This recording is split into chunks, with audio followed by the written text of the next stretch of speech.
দিনরাত এক করে সীমান্তের নিরাপত্তা সুনিশ্চিত করেন সীমান্তরক্ষী বাহিনীর জওয়ানেরা। হাজারো প্রতিবন্ধকতার মাঝেও কর্তব্যে অবিচল থাকেন তারা। এবারে কর্তব্যের পাশাপাশি এলাকার বাসিন্দাদের সুস্বাস্থ্যের বিষয়ে শিবির অনুষ্ঠিত হলো হেমতাবাদ ব্লকের ভানোইল বিএসএফ ক্যাম্পে। সীমান্ত এলাকার বাসিন্দাদের জন্য উদ্যোগে খুশি স্থানীয় বাসিন্দারা। তারা সকলেই বিএসএফ এর এই উদ্যোগকে ধন্যবাদ জানিয়েছেন। অবৈধভাবে সরকারি জায়গা ভরাট করার অভিযোগ তুলে রাস্তা অবরোধ করে বিক্ষোভে সামিল হলেন এলাকার বাসিন্দারা। এই ঘটনাকে কেন্দ্র করে তীব্র চাঞ্চল্য ছড়িয়ে পড়ল মালদার মানিকচকের মথুরাপুর সোনিয়ামোড় এলাকায়। বিক্ষোভে সামিল হন এলাকার বাসিন্দারা। মানিকচক রতুয়া রাজ্য সড়ক অবরোধ করে দীর্ঘক্ষণ ধরেই চলে এই বিক্ষোভ। এই পরিস্থিতিতে মানিকচক থানার বিরাট পুলিশ বাহিনী ঘটনাস্থলে পৌঁছয়। শেষ পর্যন্ত পুলিশি আশ্বাসে নিয়ন্ত্রণে আসে পরিস্থিতি। বাজেটে লক্ষ্মী ভান্ডার প্রকল্পের প্রদেয় অর্থ বৃদ্ধি করায় মুখ্যমন্ত্রীকে ধন্যবাদ জ্ঞাপন কর্মসূচি পালিত হলো কালিয়াগঞ্জে। এদিন পার্বতী সুন্দরী উচ্চ বিদ্যালয়ের মাঠে ধন্যবাদ জ্ঞাপন কর্মসূচি অনুষ্ঠানের আয়োজন করা হয়। সভা শেষে একটি র্যালি শহর পরিক্রমা করে কালিয়াগঞ্জ পৌরসভায় গিয়ে শেষ হয়। উপস্থিত ছিলেন কালিয়াগঞ্জ পৌরসভার পৌরপ্রধান রামনিবাস সাহা, শহর তৃণমূলের সভাপতি রাজীব সাহা, শহর মহিলা সভানেত্রী রুনা সাহা সহ অন্যরা। সম্প্রতি রাজ্য বাজেটে মহিলাদের আর্থসামাজিক মানোন্নয়নে একাধিক প্রকল্পের ঘোষণা হয়েছে। বাড়ানো হয়েছে লক্ষ্মীর ভান্ডার, মিড ডে মিল, রন্ধনকারীদের ভাতা। মুখ্যমন্ত্রী মমতা বন্দ্যোপাধ্যায়ের এই মানবিক উদ্যোগকে ধন্যবাদ জানাতে রায়গঞ্জ স্টেশন ময়দানে বিশেষ কর্মসূচি পালন করল উত্তর দিনাজপুর জেলা মহিলা তৃণমূল কংগ্রেস। এদিনের কর্মসূচিতে সংগঠনের জেলা সভানেত্রী চৈতালি ঘোষ সাহা, দলের সহ সভাপতি অরিন্দম সরকার, দলের মুখপাত্র সন্দীপ বিশ্বাস, শিল্পী দাস, শিবশঙ্কর রায়চৌধুরী, প্রিয়তোষ মুখার্জি সহ অন্যান্য নেতৃত্ব উপস্থিত ছিলেন। বিভিন্ন জেলার পাশাপাশি মালদা জেলার গাজলে অনুষ্ঠিত হলো তৃণমূলের মুখ্যমন্ত্রীকে ধন্যবাদ জ্ঞাপন কর্মসূচি। গত 8ই ফেব্রুয়ারি রাজ্য বাজেটে লক্ষ্মী ভান্ডারের প্রদেয় ভাতার টাকার অঙ্ক বৃদ্ধি করা হয়। এই ঘোষণায় এদিন রাজ্যের সঙ্গে গাজলেও ব্লক তৃণমূল কংগ্রেসের পক্ষ থেকে একটি বর্ণাঢ্য শোভাযাত্রা অনুষ্ঠিত হলো।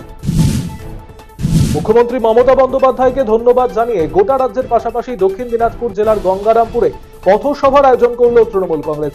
এদিন গঙ্গারামপুর বাস স্ট্যান্ডে সভার আয়োজন করা হয়। উপস্থিত ছিলেন গঙ্গারামপুর পৌরসভার চেয়ারম্যান প্রশান্ত মিত্র, ভাইস চেয়ারম্যান জয়ন্ত দাস, মহিলা নেত্রী শম্পা ঘোষ বিশ্বাস সহ অন্যান্য নেতৃত্ব। পাশাপাশি বুনিয়াদপুরে এদিন সভার আয়োজন করে তৃণমূল নেতৃত্ব। এদিন বুনিয়াদপুর বাস স্ট্যান্ডে এই সভা অনুষ্ঠিত হয়।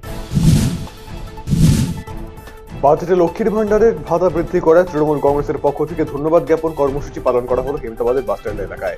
শনিবার বিকেলে আয়োজিত এই কর্মসূচিতে উপস্থিত ছিলেন তৃণমূল কংগ্রেসের হেমতাবাদ ব্লক সভাপতি মুজিবুর রহমান দুলাল, জেলা পরিষদের কর্মাধ্যক্ষ সেলিমা খাতুন, হেমতাবাদ পঞ্চায়েত সমিতির সভাপতি শম্ভু রায় সহ অন্যান্যরা।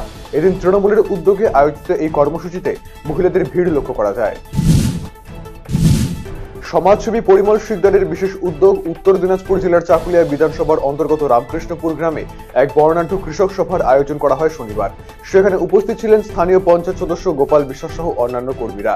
সভায় এলাকার উন্নয়ন নিয়ে সার্বিক আলোচনার পাশাপাশি কৃষকদের গামছা, কাস্তে ও খুরপির মতো কৃষিকাজে সরঞ্জাম দিয়ে সহায়তা করা হয় এবং ভবিষ্যতে স্থানীয়দের পাশে নিয়েও আরো উন্নয়নের বার্তা দেন পরিমল বাবু। লক্ষ্মী ভান্ডার সহ নানান প্রকল্পে ভাতা বৃদ্ধি ঘোষণা হতেই রাজ্য জুড়ে উচ্ছ্বসিত উপভোক্তারা। শনিবার মালদার বামনগোলা ব্লক তৃণমূল কংগ্রেস এবং মহিলা কংগ্রেসের উদ্যোগে আয়োজিত হয় মুখ্যমন্ত্রীকে ধন্যবাদ জ্ঞাপন কর্মসূচি। এদিন বামনগোলার পাকুয়াহাটে দলীয় কার্যালয় থেকে একটি র্যালি শুরু হয়ে বিভিন্ন এলাকা পরিক্রমা করে। ব্লক সভাপতি অশোক সরকার, জেলা পরিষদ কর্মাধ্যক্ষ পূর্ণিমা দাস বারুই সহ অন্যান্যরা উপস্থিত ছিলেন এদিনের কর্মসূচিতে। অন্যদিকে এদিন মালদার হরিশ্চন্দ্রপুরেও লক্ষ্মী ভান্ডার প্রকল্পে ভাতা বৃদ্ধিতে আয়োজিত হয় তৃণমূলের উদ্যোগে ধন্যবাদ জ্ঞাপন কর্মসূচি। এদিন এলাকার শহীদ মোড়ে পথসভা করে আয়োজিত হয় প্রচার কর্মসূচি। যদিও এই কর্মসূচির জেরে দলীয় কর্মী এবং উপভোক্তাদের ব্যাপক সংখ্যায় জমায়েতের ফলে অবরুদ্ধ হয়ে পড়ে যাতায়াতের রাস্তা, সৃষ্টি হয় যানজটের, আটকে পড়ে অ্যাম্বুলেন্স সহ অন্যান্য যানবাহন। এই ঘটনায় তৃণমূল নেতৃত্বের বিরুদ্ধে আইন শৃঙ্খলা ভঙ্গের অভিযোগ এনেছে বিজেপি নেতৃত্ব।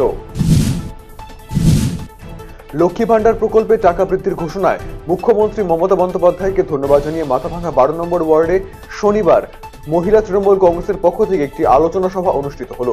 এই আলোচনা সভায় উপস্থিত ছিলেন মাথাভাঙা শহর তৃণমূল কংগ্রেসের সভাপতি বিশ্বজিৎ রায়, মাথাভাঙা পৌরসভার ভাইস চেয়ারম্যান বিশ্বজিৎ সাহা, মাথাভাঙা শহর মহিলা তৃণমূল কংগ্রেসের সভানেত্রী আজমিনা বেগম সহ বিভিন্ন ওয়ার্ডের জনপ্রতিনিধিরা। রাজ্য সরকারের বাজেট অধিবেশনে মহিলাদের জন্য লক্ষ্মী ভান্ডারে আর্থিক বরাদ্দ বাড়ানোর নিরিখে রাজ্য জুড়ে চলছে উল্লাস। গোটা রাজ্যের পাশাপাশি উত্তর দিনাজপুর জেলার করণদিঘি ব্লকের মহিলা তৃণমূল কংগ্রেসের উদ্যোগে মুখ্যমন্ত্রী মমতা বন্দ্যোপাধ্যায়কে ধন্যবাদ জ্ঞাপন করল মহিলা তৃণমূল। পাশাপাশি সবুজ আবির খেলায় মেতে উঠলেন তৃণমূল কংগ্রেসের মহিলা কর্মীরা। উপস্থিত ছিলেন উত্তর দিনাজপুর জেলা পরিষদের সভাধিপতি পম্পা পাল, 14 নম্বর জেলা পরিষদের সদস্য কৃষ্ণ সিংহ রায় চৌধুরী সহ অন্যান্যরা।